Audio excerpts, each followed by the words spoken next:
ही रात्र कधीही न विसरता येण्यासारखी होती. बाहेर धो धो पाऊस कोसळत होता.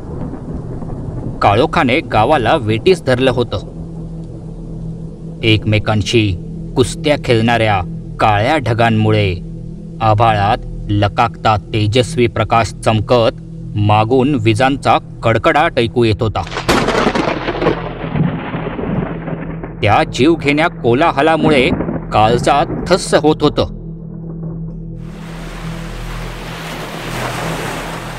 डोंगरावरून खाली वाहत येणाऱ्या पाण्याचा खळखळाट त्यात आणखी भर घालत होता.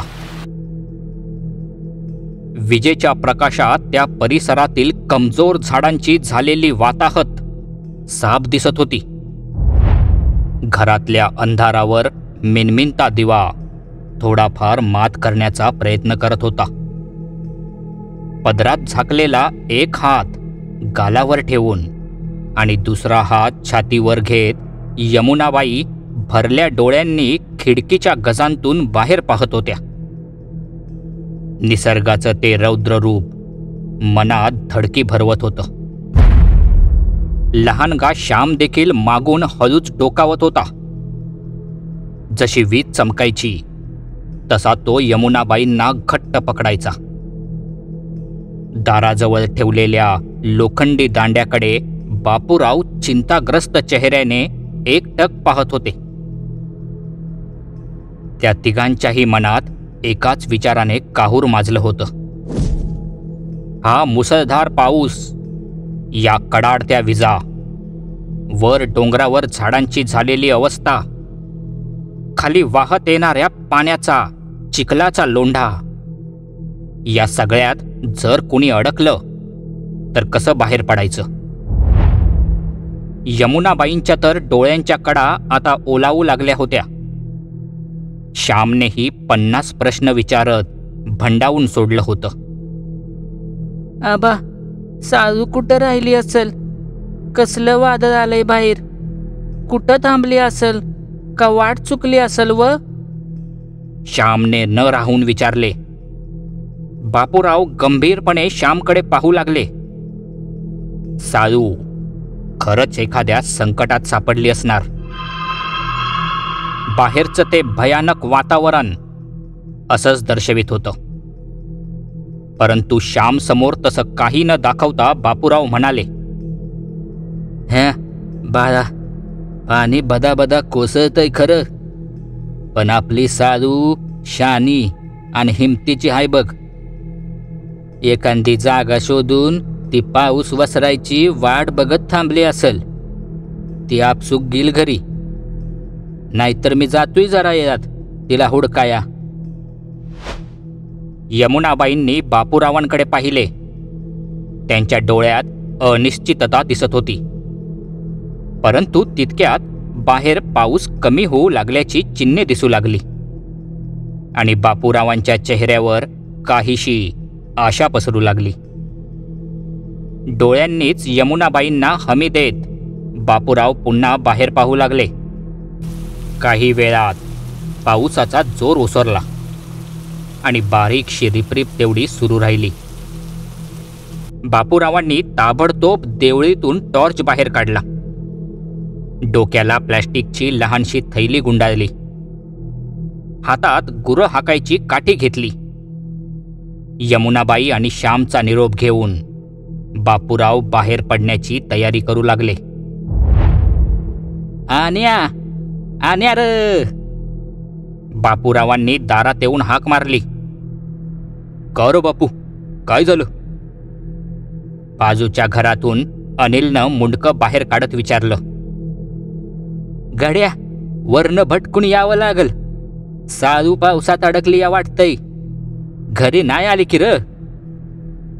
बापूने समस्या मांडली. असं वय, चाल गड्या मग, ई बाहेर, मी पायतान चढवून आलो, अनिल म्हणाला आणि बापूने घराबाहेर पाऊल टाकलं. दोघेही त्या रात्रीच्या विशेष मोहिमेवर निघाले होते. साळू, बापूच्या घरातली गाय, रोज दुपारनंतर चराईसाठी डोंगरावर जायची आणि सायंकाळी अंधार पडायच्या आत घरी परतायची. यमुनाबाई तर सालूला घरची लक्ष्मी मानत. छोट्या श्यामसाठी तर ती मोठ्या बहिणीप्रमाणे होती. बापूरावचा सुद्धा सालूवर विशेष जीव होता. म्हणून तर आज तिच्या माघारी न येण्यामुळे तिघांचा जीव कासावीस होत होता. सालू देखील त्या कुटुंबाला आपलंच मानायची. त्यामुळेच ती कितीही दूर भटकत गेली तरी आपल्या घरी परतायचीच. पण आजची गोष्ट वेगळी होती. आज तिच्या परतण्याच्या वेळी तुफान पाऊस बरसला होता. कदाचित त्याचमुळे ती कुठेतरी अडकली असावी. सांगण्यासारखं विशेष म्हणजे गावची माणसं आपल्या गुरांना देखील कुटुंबाचाच एक भाग मानतात. एक प्रकारची विशिष्ट आपुलकी, जिव्हाळा असतो त्यांच्याशी. त्याच कारणानं बापूराव इतक्या रात्रीचा त्या पावसात घराबाहेर पडला होता. तसंच अगदी गावच्या मैत्रीबाबत सुद्धा असतं. बापूरावच्या एका हाकेसरशी बाजूचा अनिल त्याच्यासोबत निघाला होता. बापूराव आणि अनिल जवळच्या शेतांचे बांध ओलांडून वर डोंगराकडे जाणाऱ्या वाटेवर आले. इथपर्यंतची वाट तर रोजच्या वापरातली होती. पण यापुढे गणित थोडं कठीण होत जाणार होतं. पाऊस कमी झाला असला तरी काळ्या ढगांनी अजून चंद्राला झाकलं होतं. पावसाचे बारीक थेंब अंगावर बरसत होते. बापूरावने पिशवीत झाकलेला टॉर्च धुरकट प्रकाश सोडत होता. पायाखाली चिखल आणि पाण्याने वाट निसरडी बनवली होती. मोठ्या मुश्किलीने वाटेचा अंदाज घेता येत होता. तरीही आपल्या जनावरासाठी बापूराव आणि आपल्या मित्रासाठी अनिल पुढे जातच होते. टॉर्चच्या धुरकट प्रकाशात आसपास उन्मळून पडलेली झाडे मार्गात अडथळा आणत होती. वाटेवरच्या चिखलात पाय आत शिरत होते. दगडावर पाय ठेवल्यावर घसरायला होत होतं. पावसाची रिपरिप पुन्हा जोर पकडू लागली होती.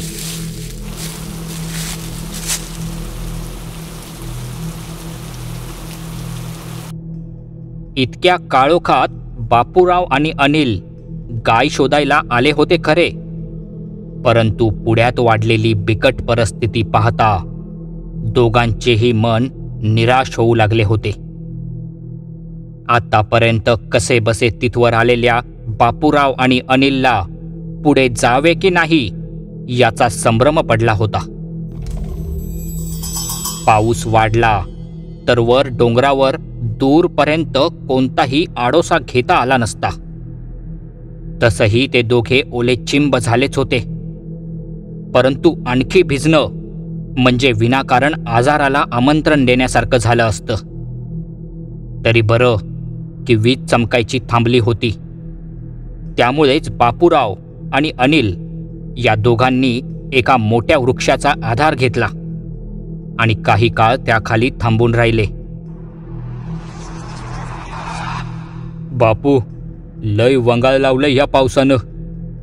इथनंच आवाज देऊन बघ जरा सालीला. जवळपास असली म्हणजे वरडल. अनिल कुजबुजला.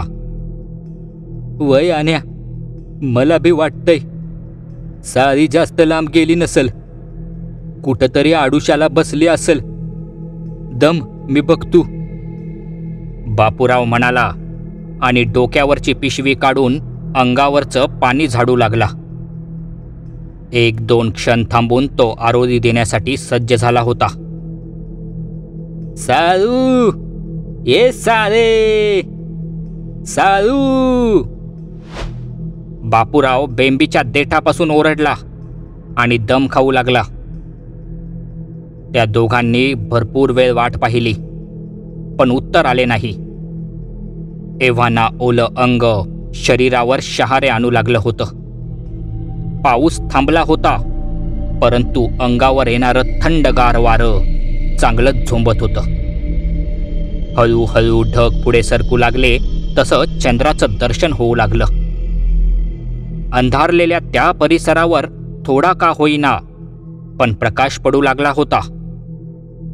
निळसर पांढुरक्या छटा जवळपास पसरलेल्या डोंगराचा भाग दृष्टिक्षेपात आणत होत्या. खालच्या बाजूची शेतांची रांग नजरेच्या टप्प्यात आली होती. एकाएकी बदललेलं वातावरण पाहून बापूराव आणि अनिल दोघांना हायसं वाटत होतं.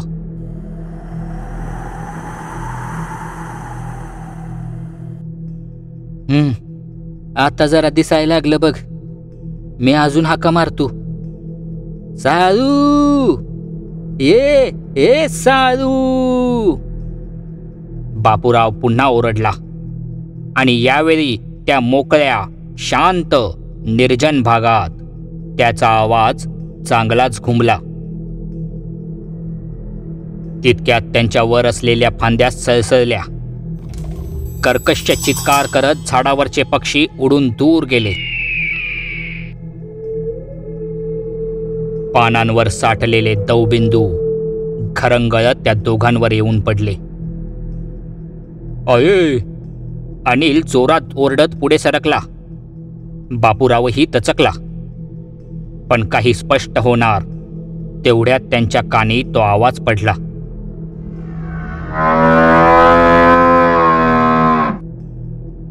साळू, हा साळूचा आवाज आहे.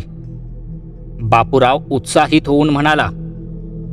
खरं तर साळूबद्दल आत्तापर्यंत त्याच्या मनात काहीशी धाकधूक होती, परंतु तिची साद ऐकू येताच बापूराव हर्षावला. साळू, ए साळू. बापूरावने पुन्हा आवाज दिला आणि पुन्हा त्याला उत्तर आले.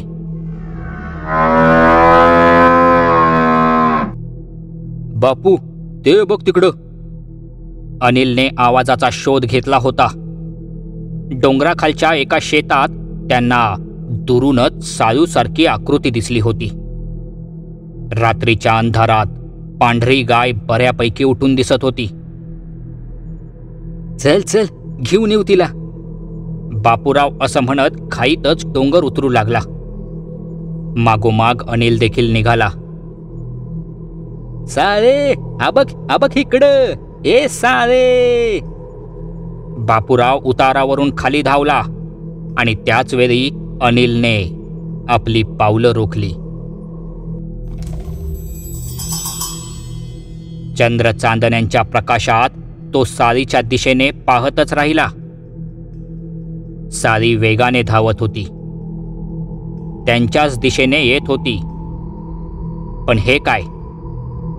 एक भाग अंधाराचा आणि एक उजेडाचा. जशी ऊन आणि सावली एकत्र येऊ पाहत होते. अंधार उजेडाच्या त्या खेळात साळीचं रूप क्षणाक्षणाला बदलत होते. चंद्रप्रकाशात दिसणारे साळीचे रूप आसपासच्या झाडांच्या सावल्यात जाताना मात्र एखाद्या हिंस्र पशुप्रमाणे भासत होते. कधी झेप घेणारा चित्ता, तर कधी दुडदुडणारा कोल्हा, कधी अजस्त्र देहाचा सिंह, तर कधी गुरगुरणारा वाघ.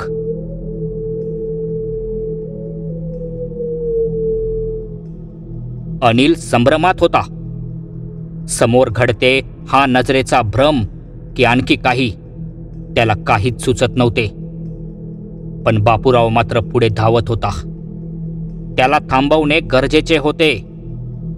कमीत कमी आपल्याकडे वेगाने येणारे ते काय आहे, निदान ते कळेपर्यंत तरी.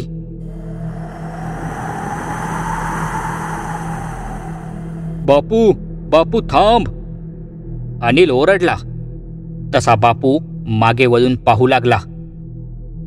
काय रे आण्या, काय झालं?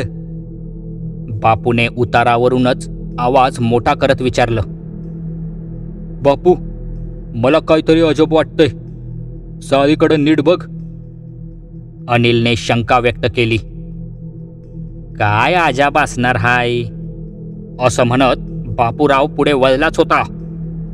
की खालच्या एका शेताचा बांध ओलांडताना सालीनं वर झेप घेतली. सालीनं, एका गायीनं. झेप हवेतच होती आणि क्षणभरासाठी बाजूच्या झाडाची सावली तिच्यावर पडली.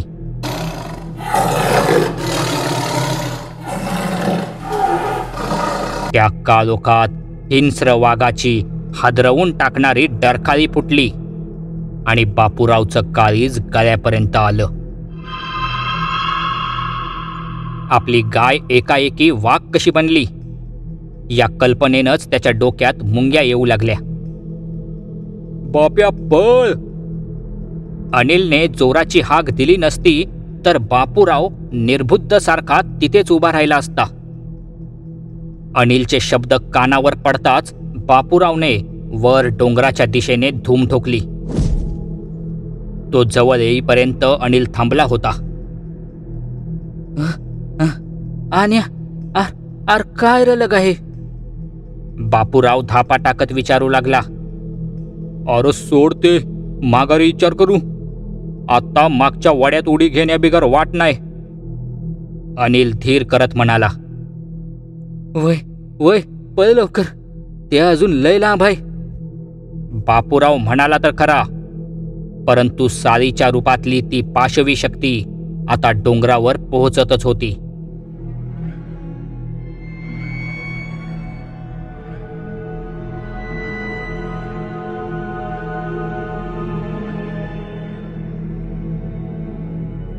बाप्या धाव, ते आले!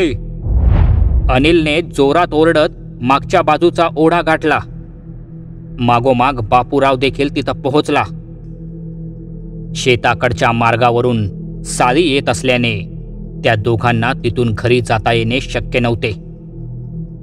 मागच्या बाजूचा ओढा चांगलाच 10-12 फूट खोल होता आणि डोंगरातून निघून नागमोडी वळणं घेत खाली वस्तीपर्यंत जात होता. नशीब बलवत्तर म्हणून मगाशी झालेल्या मुसळधार पावसामुळे ओढ्यात पाणी भरलं होतं. शिवाय खालच्या बाजूने वेगाने वाहतही होतं. बापूराव आणि अनिलने क्षणाचाही विलंब न करता ओढ्यात उड्या मारल्या आणि वाहत्या प्रवाहासोबत दोघेही खाली जाऊ लागले.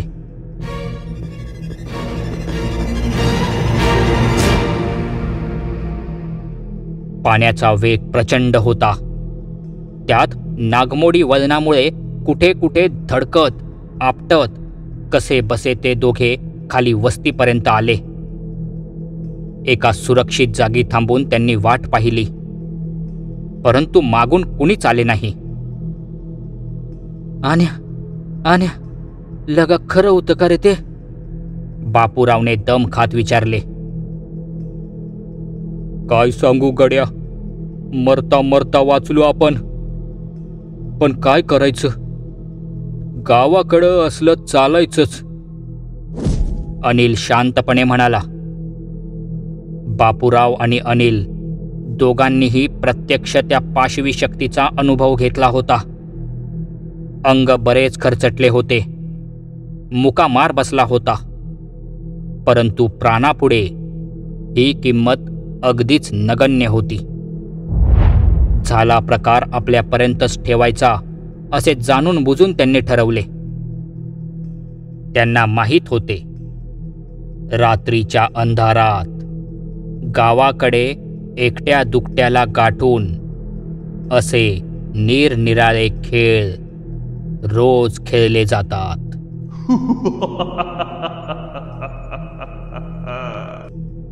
समाप्त. मित्रांनो, कथा आवडली असल्यास लाईक करा, शेअर करा आणि आपल्या चॅनलला सबस्क्राईब करायला विसरू नका. भेटूया लवकरच पुन्हा एकदा एका नवीन कथेसोबत. धन्यवाद.